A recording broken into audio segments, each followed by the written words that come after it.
saison. Ça m'a aussi beaucoup aidé dans ma motivation. Parce que la saison hivernale, elle est très courte. Elle est très très courte. Et ces lits, eux, sont là tout le temps, à l'année. Donc il faut imaginer, je ne sais plus combien c'est, 350, 380 000 lits, au-dessus de nos têtes, donc dans ces vallées de la parenthèse, qui sont là et qui sont disponibles. Donc c'est aussi un point important pour tout le monde, dans les deux sens. Pour la réalisation de ce centre, pour le potentiel derrière qu'il y a d'hébergement aussi, et pour la région, je pense que l'idée de développement d'un centre qui peut marcher à l'année, culturellement, peut-être un atout supplémentaire pour occuper ces villes davantage. Je pense que ça témoigne de deux enjeux majeurs autour de la création de ce site. C'est à la fois de favoriser le développement de la relation économique de la ville, parce qu'une personne qui vient effectivement visiter le lieu, c'est aussi une personne qui peut se balader dans le métier, manger, acheter des souvenirs, etc. Donc c'est aussi une dynamique continue à l'année. Et c'est favoriser effectivement, je pense, une venue notamment estivale, parce qu'on est à 22 millions d'unités en saison hiver en Savoie, on est à 9 millions l'été, ce qui n'est quand même pas anodin, mais ce qui peut permettre aussi, avec un certain nombre de lieux de ce type, un peu attirants en intervention, de favoriser un tourisme effectivement continu, qui ne soit pas que saisonnier, mais qui puisse aussi venir avec des vrais points de repère, des vrais points d'attractivité sur son territoire. Je pense que c'est aussi l'intérêt de ce centre-là. Alors justement, c'est un projet qui va rayonner sur tout le territoire, qui va intéresser tout le monde, toutes les collectivités, et il va rester strictement privé ou... Non, justement, il y a développement public possible, si vous voulez. Là, le propre de l'art, c'est que c'est le monde du rêve. Donc l'aventure, elle est infinie, elle peut aller très loin. Après, si vous voulez, en fonction des développements vus, moi, il y a la part que je peux faire, que je peux apporter, c'est qui est le cœur, le nid. Après, en fonction des développements, il y a un ensemble de partenariats à mettre au point entre mécénat privé, intervention de l'entreprise française, plus la région, évidemment, l'Europe, etc. Tout dépend de la hauteur du rêve qu'on va atteindre. Il est évident que, si vous voulez, encore une fois, ce n'est pas une aventure de quelques mois. C'est une longue aventure, c'est un cheminement. Il y a plusieurs étapes, je vous rappelle, dans ce projet. D'abord le bâtiment, les abords extérieurs du bâtiment, l'arrivée dans la ville, et après, bien au-delà, conquérir les stations, pour faire le lien entre le haut et le bas. Le but est quand même là. Le potentiel du tourisme à ce jour, il est par métier, il est en haut. Le but est de le faire venir en bas. Et un projet culturel est une des rares possibilités pour Moutier, pour faire arrêter ces gens qui vont là-haut, leur faire prendre un autre chemin. Alors, j'y pensais tout à l'heure, ça me revient à l'esprit. Une des clés, je pense, de réussite de ce système, c'est la qualité. Monsieur, je n'ai pas eu l'honneur de connaître son nom, c'était quel Jean-Pierre, il est correspondant pour le demain. D'accord, ok. Monsieur Fabre. D'accord. Monsieur Fabre, effectivement, me parlait des galeries où je travaille depuis des années pour la qualité de l'art. Je pense qu'une des clés du projet de métier, justement, c'est la qualité. C'est-à-dire qu'on peut faire venir des gens de loin si on met de la qualité, si on y met du beau. Si on y fait des mocheries, c'est bien, je ne vais pas vous l'apprendre en art aujourd'hui, il y a à boire et à manger, il y a de tout. Faites-moi confiance, ce sera de vous. Et je pense que, parce que j'ai passé ma vie à ça, c'est une bataille, vous savez. Donc, je crois que le beau peut faire venir des gens de loin.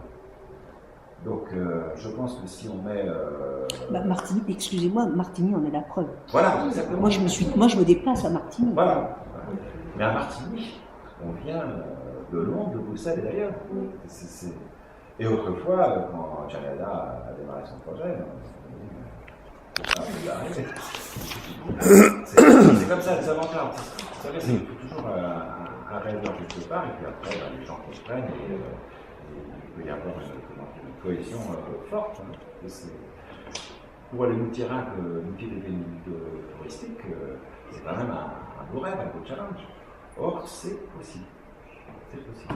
Est-ce que vous avez une date à nous donner quand, je sais pas moi, une éventuelle ouverture? Allez. Là on est plutôt sur 2016. Hein, on en a parlé. 2016. 2016. Le permis de construire a été déposé, il est en instruction.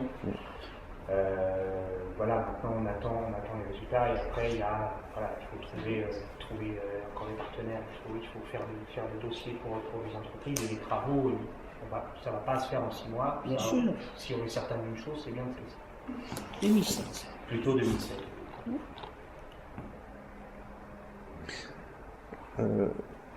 Une question, il y a quelques semaines, les services du ministère des Finances, je crois, ont sorti une étude sur l'impact de l'art dans l'économie française. Ils ont montré que c'était 7 ou 8 fois plus important que l'industrie automobile. Est-ce qu'on peut espérer un impact 7 à 8 fois plus important que l'activité économique locale pour Moutier? Je ne sais pas.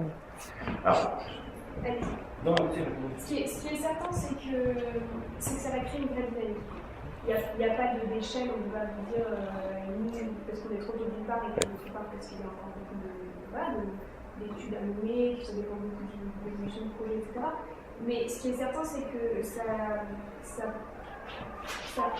impacte le territoire avec une vraie dynamique. Et du coup, je rebondis aussi sur la question précédente, à savoir la mise en réseau. Pour nous, le bloc, il existe aussi en lien avec toutes les autres structures, que ce soit les structures de pratique artistique, effectivement, médiathèque, école de musique, etc., école d'art, on peut tout imaginer, mais aussi des structures d'art sur la région.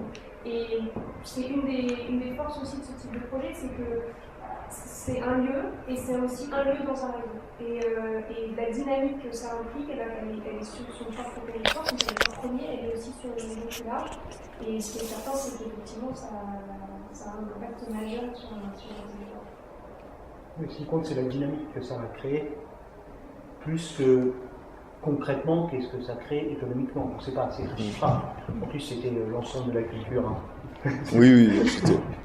Mais c'est vrai qu'est-ce qu'il y a de plus ténu que l'art? Qu'est-ce que c'est l'art? Quoi ça sert? Combien ça coûte? Des questions un peu triviales. Voilà, l'art il tire vers le haut au même titre que l'éducation. Ça, c'est ma vision des choses. Pas d'autre chose. Donc, à partir du moment où on tire les choses vers le haut, il peut en ressortir que du bénéfice financier, intellectuel, peu importe. Mais je pense que c'est un vrai projet ambitieux, dynamique et, à mon sens, très positif pour. En l'occurrence Moutier, mais ça, voilà, pour l'ensemble de la vallée, on n'y est pas encore aujourd'hui, mais voilà, c'est quelque chose qui doit. De toute façon, la volonté de Daniel, c'est ça, c'est que ces vallées qu'on a commencé à désenclaver juste pour des droits de télévision, hein, on est d'accord. Et ben aujourd'hui, on va lui donner quelque chose de plus péchu et de plus intellectuel. Voilà. C'est ça le but premier. C'est pas, voilà, Moutier, c'est pas les Jeux Olympiques, on s'en fout, ça a 25 ans. Moutier, c'est demain, c'est pas hier. Non. Pour vous donner aussi des repères, Janada, c'est 250 000 visiteurs par an. C'est énorme sur un territoire comme Marchand. La Fondation MAG, qui est aussi un modèle, voilà, une fondation privée, c'est pareil, c'est 200 000 visiteurs à l'année. À Saint-Paul-de-Vence. Alors on est dans le sud, etc., mais on est sur une commune petite quand même. Donc voilà, ça te donne aussi des envies, des idées de ce que ça peut susciter derrière. Oui. Puis bon, ici, ça peut être aussi, il faut aussi voir comme un catalyseur, parce qu'il y a des agents, parce qu'on ne parle pas non plus. Le chemin du baron public, pas mal de choses. Donc, un catalyseur artistique pour la région. Ce qui peut en même temps faire basculer des choses. Mais que les gens se déplacent pour l'art au XXe siècle, oui. Enfin, je veux dire, en 40 ans, je vois la différence entre ce que je vivais autrefois et maintenant. Les gens sont quand même de plus en plus concernés par l'art, ça reflète effectivement leur vie. Et d'ailleurs, je vois Nova, et on en a parlé plusieurs fois, Nova, Julien Bernard, Laurent, je pense aussi. Aujourd'hui, l'art, c'est un propos, une façon de vivre. Mais réunir les différentes tendances artistiques à travers un centre d'art, c'est une cohérence. C'est la musique, la peinture, ça, quand on parlait d'autres liens, tout ça, c'est le même monde. On parlait ici de l'art et tradition. Tout ça, c'est un ensemble. C'est un ensemble. Hein.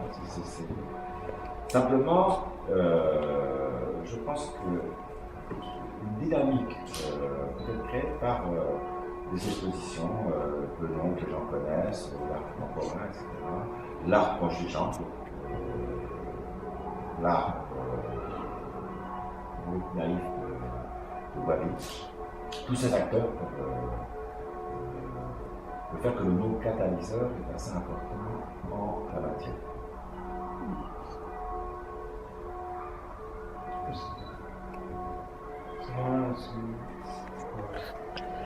C'est pas tout fait chez ma paroisse, hein, mais moi je trouve que c'est un beau projet qui a une ambition digne et honnête. Voilà, c'est quelque chose qui n'est pas personnel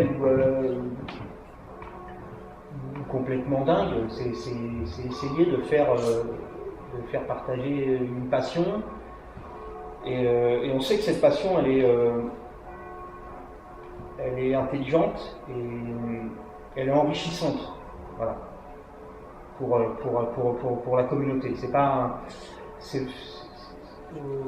sans en avoir parlé, mais c'est vrai qu'il y a aussi un doute aujourd'hui au sujet de l'art contemporain. Il y a plein de questions qui se posent, des histoires de marché, des trucs un peu sordides, mais là, c'est avant tout celui dont on parle. Nous, c'est quelque chose qui est fédérateur. Voilà. C'est ça, c'est un projet fédérateur avant toute chose. C'est déjà, vous avez d'aller de l'avant. Différentes formes d'art. C'est l'art naïf, brut, même assez extrême par rapport à la sculpture contemporaine. Ouais. On évoque. Hein. Voilà. Et c'est ce qui est bien, c'est de montrer une ouverture et d'être rassembleur. Il ne s'agit pas de faire une chapelle pour l'art avec l'édition de Daniel Dessèche. Avec un champ très ouvert, très rassembleur. Mais, je répète, le maître mot sera la qualité. Je ne crois qu'à ça.